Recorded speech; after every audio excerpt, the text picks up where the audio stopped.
Cette semaine, on conduit le Jeep Grand Wagoneer Series 3 2022.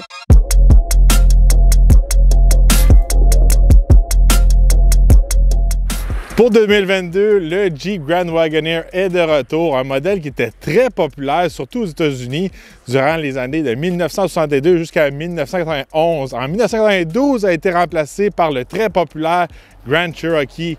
Mais Jeep est de retour cette année avec le Grand Wagoneer. C'est vraiment une version ultra luxueuse qui va venir compétitionner contre des modèles comme le Cadillac Escalade ou le Lincoln Navigator. Il y a aussi un autre modèle un peu plus petit, un petit peu moins luxueux, le Wagoneer, qui va venir compétitionner contre des modèles comme le Yukon ou le Ford Expedition et aussi le Tahoe. Alors aujourd'hui, on va aller en profondeur, voir tous les gadgets, le luxe qu'ils ont mis dans le Grand Wagoneer.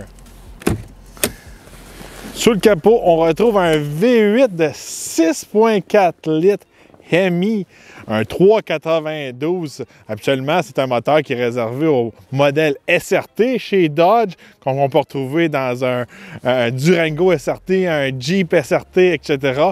Là, on a un gros V8 en dessous du Wagoneer, puis c'est même pas un SRT. C'est bon pour 471 chevaux et 455 livres-pieds de couple. Ce moteur est jumelé à une transmission 8 vitesses. C'est le seul moteur disponible sur le capot jusqu'à présent pour le Grand Wagoneer. Quand vous descendez dans le Wagoneer, vous avez un V8 5,7 litres. Il y a plusieurs rumeurs jusqu'à présent d'un nouveau moteur qui va venir remplacer les gros V8 pour les SUV. Un 600 lignes turbo qu'on surnomme le Tornado. Peut-être que de ce côté-là, on va faire un sacrifice sur la performance, mais ça va être un petit peu plus facile pour l'économie d'essence. Maintenant, on va aller sur la route, voir comment ça se comporte.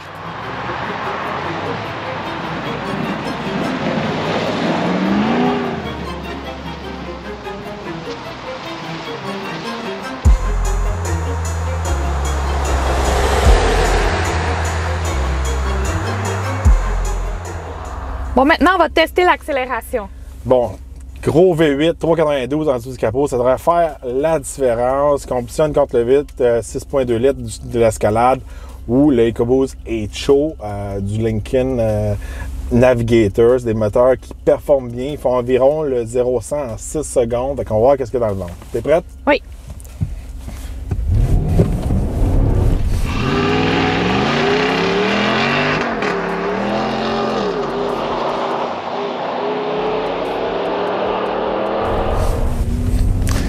Ouais, c'est glissant aujourd'hui.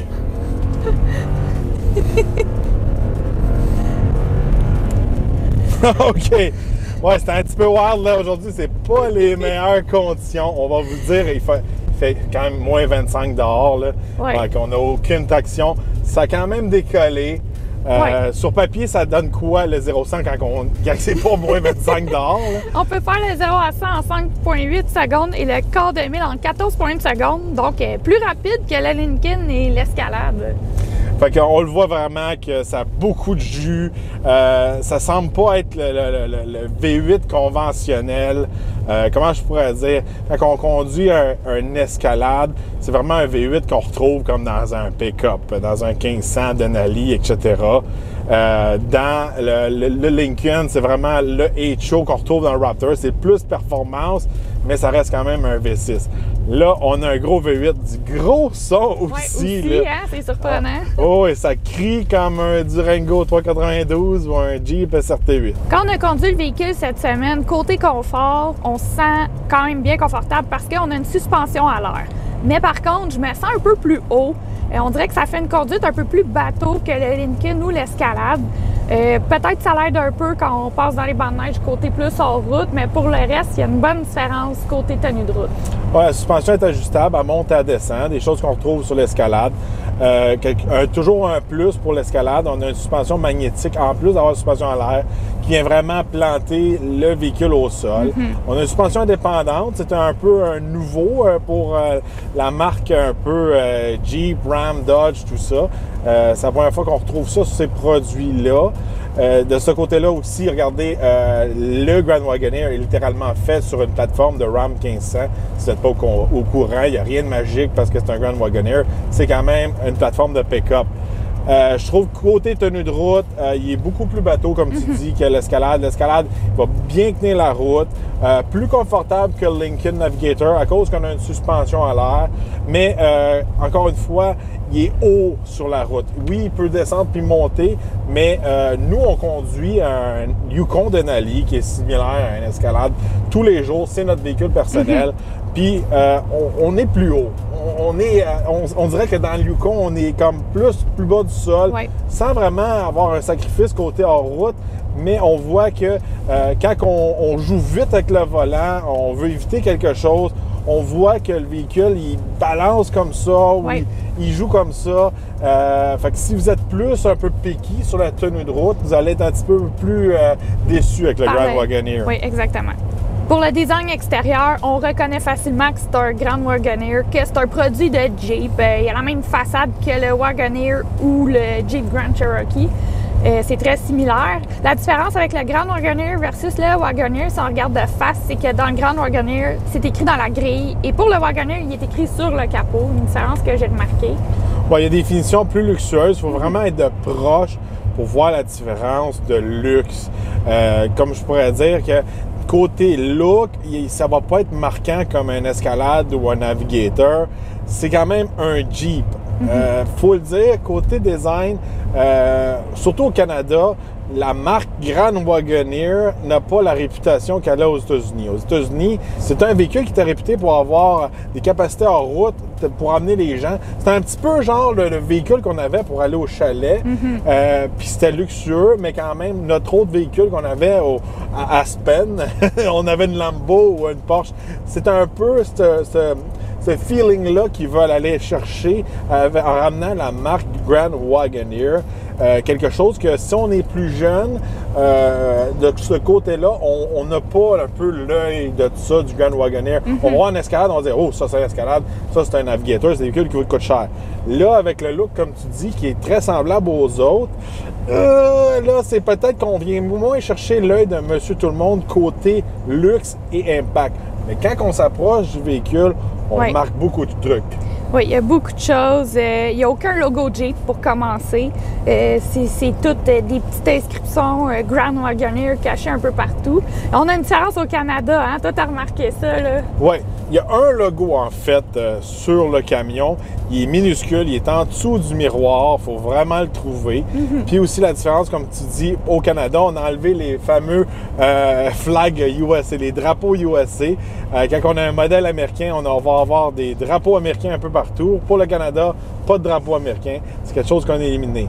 Quand on regarde sur le contour des vitres, c'est vraiment un contour de qualité chrome un peu brossé. À l'avant, les espèces d'anneaux de remorquage chromés. Même la skid plate en avant est comme chromée. Beaucoup d'attention aux détails de ce côté-là. Les lumières aussi sont très belles, ils sont séquentielles. Tout ça fait partie du Grand Wagoneer. Les fog lights qui sont aussi à plusieurs unités. C'est très beau.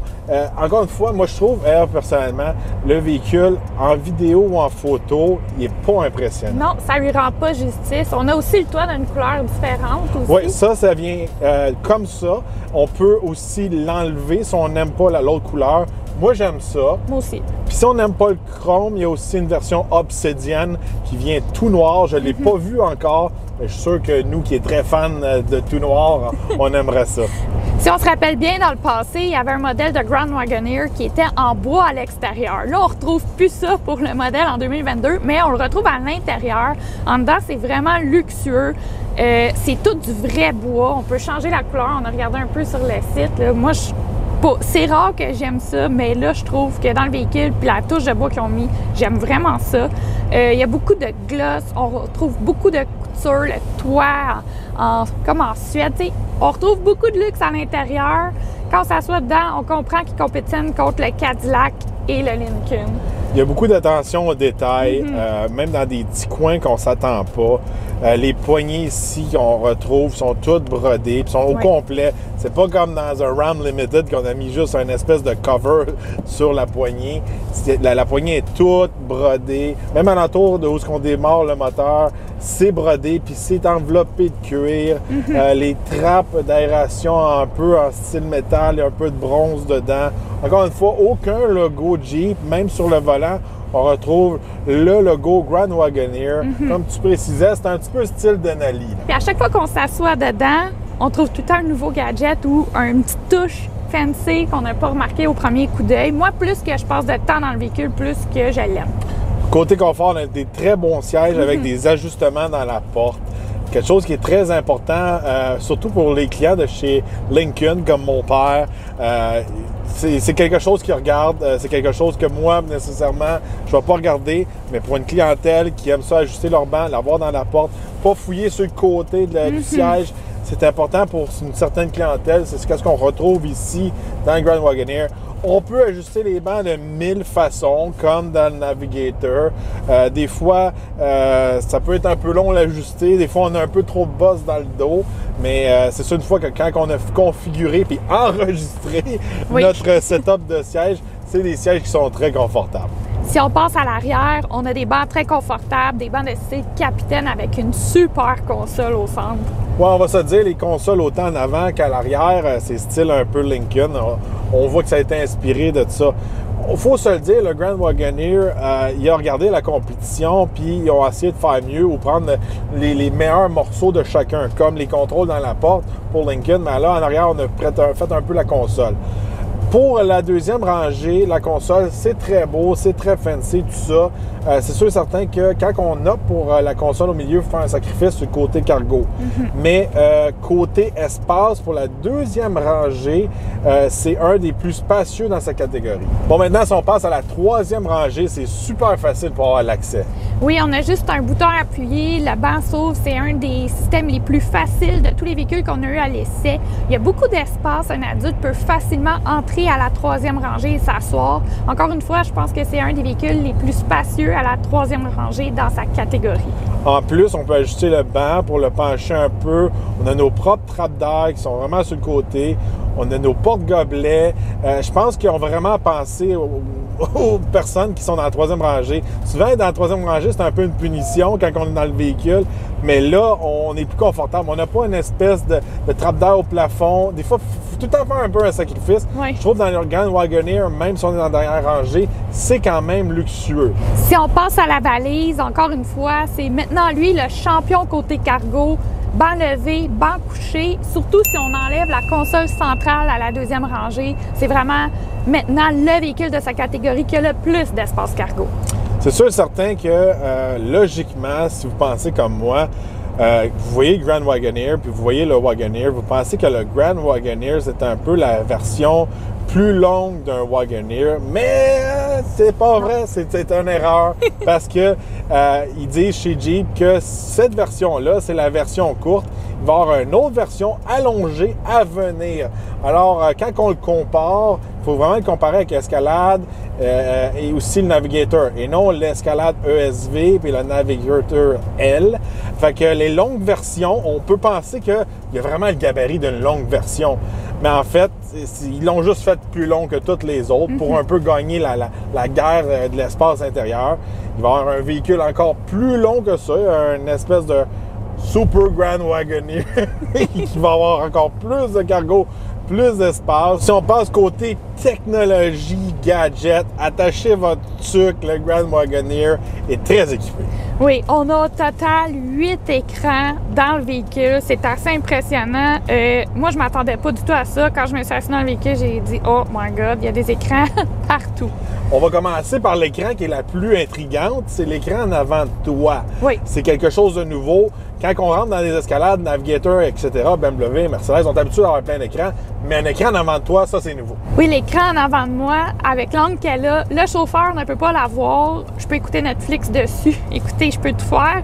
Il y a la cam femme dedans, donc je peux cliquer et voir tous les enfants assis à l'arrière, donc le bébé et tout. C'est vraiment pratique. C'est rare. Je pense que c'est un des premiers véhicules qu'on peut écouter en roulant, le passager qui a un écran pour écouter Netflix. Oui, puis c'est individuel. Fait que si moi j'écoute de la musique de mon côté, puis toi tu veux écouter de la musique avec tes écouteurs, tu peux écouter ta musique, ton film, tout ça. Ça vient pas déranger moi qu'est-ce que je fais. On va se le dire là, c'est vraiment l'idéal pour faire un road trip. Ah oui. Toi tu mets tes écouteurs, tu écoutes ton film, les enfants derrière écoutent leur film. Moi je peux écouter ma musique, mon podcast. C'est tout indépendant. C'est génial de ce côté-là. Tu parlais de la fan cam et tout. On peut la mettre sur la grosse écran ici au milieu pour surveiller les enfants. Et aussi, l'angle que la caméra est, c'est littéralement, on peut voir un bébé dans une coquille qui est très pratique, comme qu'on a assez cette semaine.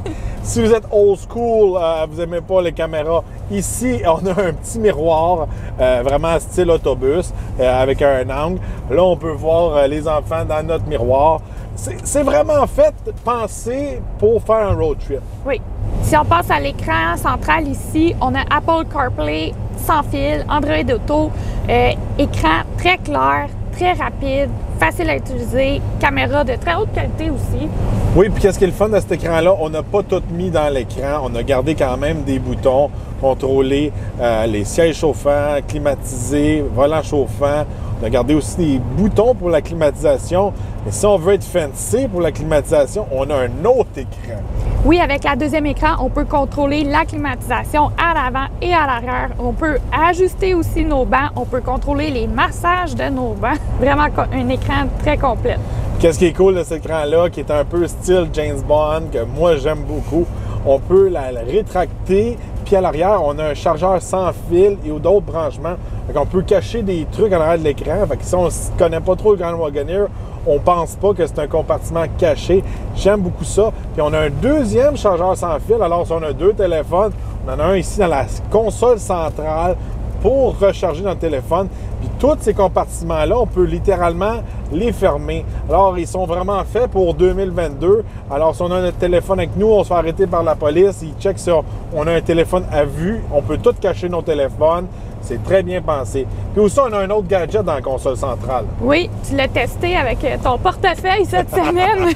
On a un petit réfrigérateur dans la console centrale. Puis là, je ris parce que Jules cherchait son portefeuille depuis tantôt, puis il était congelé dans le réfrigérateur. Fait qu'on a un petit congélateur ici au milieu. On a des porte-gobelets aussi. Tout est facile à trouver, rien n'est compliqué. Si on passe aux deux écrans à l'arrière, encore une fois, très rapide, très bel écran, une bonne grosseur. On a toutes des applications déjà intégrées. Donc, si on se connecte à l'Internet, on peut avoir Netflix, Disney+, on a des télécommandes qui viennent avec. C'est un système vraiment facile à utiliser. C'est un gros plus parce que, regardez, moi, mes parents, ils ont un Lincoln Navigator. Le système des écrans à l'arrière est vraiment archaïque, puis il n'est pas friendly pour les enfants, pas friendly pour les personnes plus âgées non plus. Il faut vraiment enregistrer sur une clé USB ou faire d'autres trucs. C'est très compliqué. Là, c'est facile. En plus, il y a des branchements HDMI, autant pour l'écran en avant qu'à l'arrière. On peut littéralement plugger un Xbox ou un PlayStation. On peut jouer autant en avant qu'à l'arrière. Ça, c'est jamais vu. C'est très cool. Pour l'écran qui se trouve dans la console centrale de la deuxième rangée, on peut gérer la climatisation et on peut gérer les bancs chauffants, climatisés et ventilés. Ouais, un autre écran encore une fois. Alors, beaucoup d'écrans de ce côté-là qui donnent beaucoup de luxe, beaucoup de contrôle.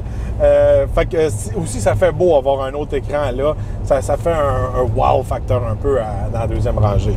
Pour finir, côté technologie et gadgets, on retrouve dans le véhicule 19 haut-parleurs Macintosh. Ouais, un gros système de son, c'est sûr et certain de ce côté-là. Cadillac, Lincoln ont des gros systèmes de son. Première fois qu'on trouve un système de son Macintosh, c'est une première un peu pour le Grand Wagoneer. Du côté de la capacité de remorquage, le véhicule peut remorquer jusqu'à 9860 livres. Donc, c'est le grand champion en capacité de remorquage si on le compare au Cadillac et au Lincoln. Bon, là, on a du gros moteur en dessous du capot. Ça aide aussi de ce côté-là. Je pense qu'ils ont fait leur devoir côté chez Jeep pour essayer d'être les champions de ce côté-là. Côté capacité hors route, ça reste un Jeep. On a une suspension ajustable qu'on peut remonter. Ça nous donne jusqu'à 10 pouces de dégagement quand on la monte au maximum. On l'a testé un peu cette semaine. On a plusieurs modes qu'on peut changer facilement. Le Jeep, c'est pas caché dans l'écran. C'est juste un bouton à côté de l'espèce de changement de vitesse. On peut le mettre en mode roche, sable et boue. On a un mode aussi neige, un mode automatique et un mode sport. On peut le mettre aussi en 4x4 low.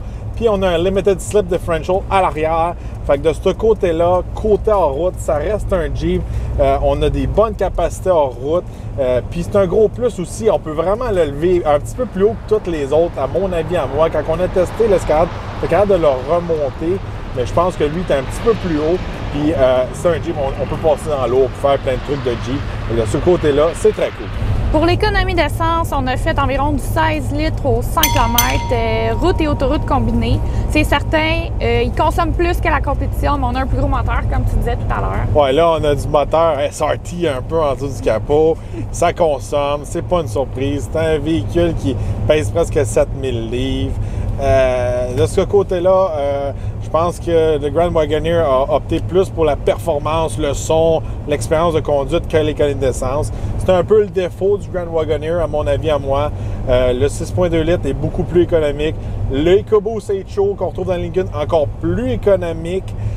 Puis en part de ça, du côté chez GM, on peut opter pour un diesel qui est extrêmement économique. Fait que là, ça serait le fun que le Grand Wagoneer ait plus qu'un moteur à nous offrir. Peut-être, comme que je disais au début du vidéo, l'espèce de moteur Tornado qui va être un 6 en ligne turbo. Peut-être une option éco-diesel qui serait plus facile sur le portefeuille. Je sais que côté diesel aux États-Unis, c'est pas extrêmement populaire. Ça est plus populaire ici au Canada. Mais je pense que c'est le fun d'avoir une machine de road trip qu'on ne consomme pas comme un avion de ligne quand on l'utilise. Si on regarde du côté des prix, on peut entrer dans un modèle Grand Wagoneer à partir de 101 495 $, un modèle de série 3 est de 121 495 $ et le modèle qu'on a à l'essai cette semaine est d'environ 132 000 $. Ouais, il faut se le dire, le Grand Wagoneer offre plus que les autres, plus de performance, plus de capacité de remorquage, plus de technologie, plus, mais il part à plus cher. Aussi. Fait que le prix vient avec. Ça reste à vous de voir si ça vaut la peine. Encore une fois, moi, je trouve qu'il manque un peu le look extérieur pour dire « Ouais, c'est un Escalade, c'est un Navigator. » C'est pas... Si on monte le véhicule à un jeune de 16 ans, il n'a pas connu les Grand Wagoneer, on faut revenir en 1991, il ne sait pas c'est quoi. Mais si on lui monte un Escalade ou un Navigator, il sait que ça vaut cher. Donc là, le prix vient avec. Mais par contre, je pourrais dire que le look du Grand Wagoneer peut avoir ses avantages. Il y a des gens qui aiment ça avoir un véhicule extrêmement luxueux sans avoir l'espèce d'effet flashy que ça coûte cher, j'ai les poches pleines. C'est un véhicule que j'appelle qui passe un petit peu plus inaperçu, undercover. Fait que ça peut être un avantage pour certaines personnes. Pour conclure, moi, j'ai aimé mon expérience cette semaine avec le Grand Wagoneer. Je trouve que c'est un véhicule que plus je regarde, plus je l'apprécie, plus je le découvre, plus j'aime être dedans, plus j'aime le conduire. Tous les écrans, tout ce qu'il offre. C'est un véhicule qui est extrêmement polyvalent. Je suis persuadée que ça doit être vraiment trippant de partir en road trip avec ce véhicule-là en famille. Donc, j'ai bien aimé mon expérience cette semaine. On voit que chez Jeep, ils ont fait leur devoir pour amener plus d'espace à l'intérieur, plus de performance, moins d'économie d'essence. C'est toujours le gros côté négatif, je pourrais dire, du Grand Wagoneer qu'on peut retenir du véhicule. Je pense que côté compétition, on peut s'attendre que chez Cadillac, il va y avoir un modèle V qui est en train de se faire en développement présentement, qui va nous offrir un petit peu la lacune de performance contre le Grand Wagoneer. De ce côté-là, le modèle V, on s'attend à un V8 Supercharge. Donc, la compétition, je suis sûr et certain qu'ils travaillent là-dessus. C'est sûr aussi, du côté de chez Ford Lincoln, ils vont faire leur devoir sur une nouvelle génération de Navigator et remonter la barre de ce côté-là. Mais pour un VUS de grande taille, je pense que Jeep a fait une très bonne job. Puis il y a beaucoup de gens que ça va attirer tout ce qu'on retrouve dedans. À l'ensemble, le total package, je pourrais dire. Oui, le fun de conduire. C'est très réussi. N'oubliez pas de vous abonner, n'oubliez pas de liker et partager notre vidéo. Ça nous aide toujours beaucoup et on se retrouve dans un prochain Essai routier.